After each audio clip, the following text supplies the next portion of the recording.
तो कहाँ से शुरुआत होती है एक मेल और फीमेल के लिए सेक्स की उसकी लाइफ में? बुक्स के अनुसार इट इज 11 to 17। तो मैम ये जो मेन रीजन हम माने इरेक्टाइल डिसफंक्शन का, क्योंकि आपके पास इतने पेशेंट आते हैं तो मेल्स का यही होता है कि भाई स्टेमिना आपको एक बात और बताऊं, हाँ। फीमेल में भी फंक्शन होता है।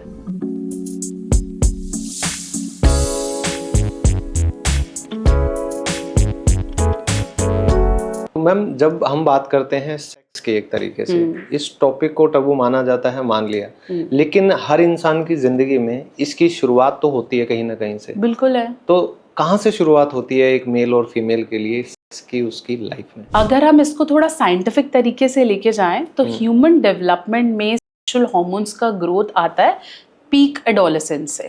ठीक है, जो हम एज मानते हैं कुछ बुक्स के अनुसार 11 to 17, पर जिस हिसाब से हमारी हियरार्की और हमारे हार्मोन्स बहुत जल्दी बढ़ते जा रहे हैं, हाँ। ठीक है ना, जल्दी जवान हो रहे हैं, जल्दी जवान हो रहे हैं, एग्जैक्टली, है ना। पहले जहाँ पीरियड्स बोले जाते थे कि यार 14-15 साल में लड़कियों को पीरियड्स होते हैं, है ना, आज वो 9-8 साल पे आ गए हैं, है ना। तो लड़के जल्दी, क्यों? बिकॉज अब इसके भी मल्टीपल फैक्टर्स हैं। सोशल मीडिया पे हर चीज बहुत आम है, ठीक है।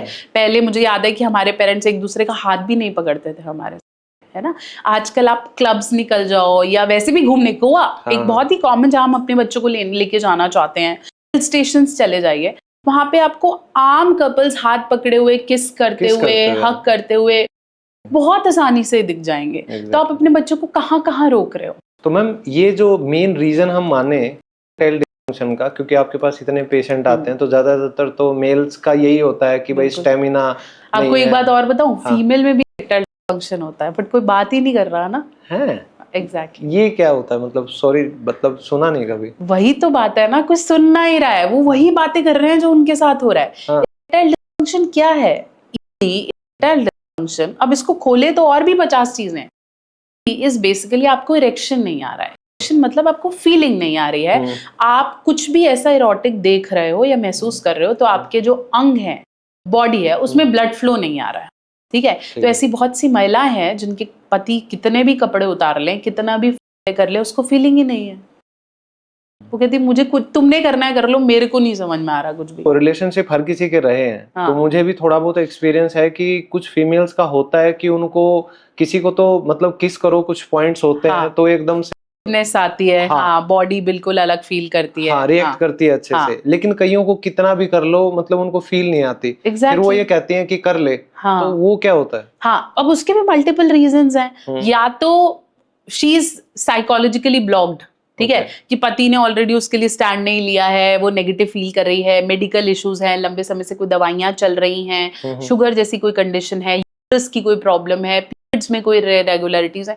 मेडिकली भी रीजंस हैं, साइकोलॉजिकली भी रीजन है, फिजियोलॉजिकली भी रीजंस हैं, लेकिन एक रीजन, मल्टीपल रीजंस हैं। बट ये प्रॉब्लम फीमेल्स में भी है, जहां उन्हें फीलिंग्स नहीं आ रही हैं। वो चाहती हैं अपने पति को प्यार देना, वो चाहती हैं करना, लेकिन वो कर नहीं पा रही हैं, उन्हें फीलिंग ही नहीं है। वो कहती है हम गीले ही नहीं हो रहे नीचे से।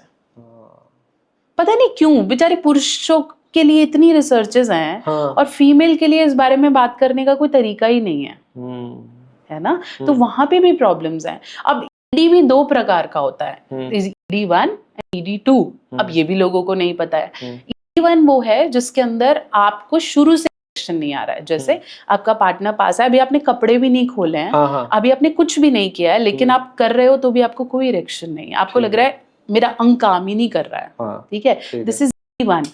ED2 क्या है कि आपने प्ले किया, आपको आ रहा था, लेकिन जब टाइम ऑफ सेक्स या इंटरकोर्स, सही वर्ड है, जब एग्जैक्टली इंटरकोर्स या अंदर डालने का या सहवास का टाइम है, तब ड्रॉप हो गया।